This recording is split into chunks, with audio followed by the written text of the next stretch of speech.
Hello again.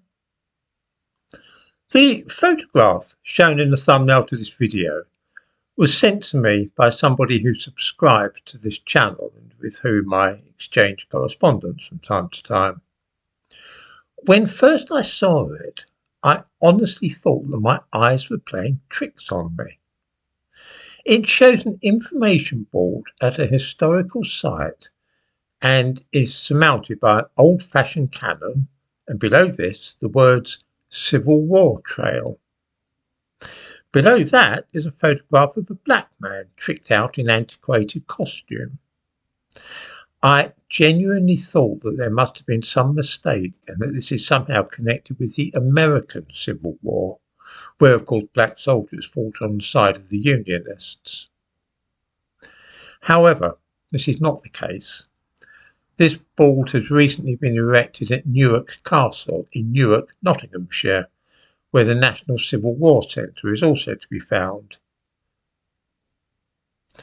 This board has been erected by the National Civil War Centre in order to falsify the history of the English Civil War, which took place in the first half of the 17th century, and to persuade people who don't know any better that black people were involved in it. Despite the fact that this kind of thing is increasingly common, there is still something deeply shocking about a museum dedicated to the English Civil War taking part in a campaign of this kind, which is designed to promote fake history. What is the motive? Why is a museum taking part in this sinister movement? At a guess, I would say that it is because they know that everybody else is playing this game with every period in British history, from cavemen to Romans, Tudors to Victorians, and they feel that if they do not shove in a black man, then they'll be out of step with everybody else and perhaps look racist.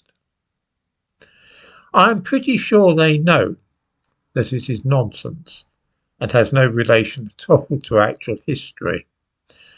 But then too, they do wish to continue being funded. Anything these days in this country which features only white people is viewed askance in some quarters, almost as though it smacks of white supremacism. We're used to hearing commentators criticise events for being hideously white and so on, and also hobbies and pastimes which are the majority of those following are white people, often do come under threat for their funding. Things like hill walking, mountaineering and so on. If only white people are involved, funders tend to take fright and threaten them that they must become more diverse and inclusive. Perhaps the National Civil War Centre wished to forestall any such observations about their displays. None of this matters particularly for adults who will look at such things, roll their eyes and perhaps mutter under their breath, but it is a terrible thing for children who don't know any better. They are growing up being indoctrinated with an imaginary version of British history, one which bears little relation to reality. Since schools join in this game as well, there is absolutely no escape for them. They cannot get away from fake history.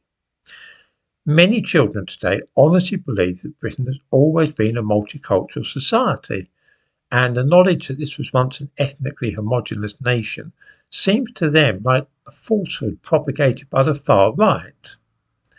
I have seen teenagers grow angry about this and express the view that the idea of a white Britain is a lie, one which only racists believe.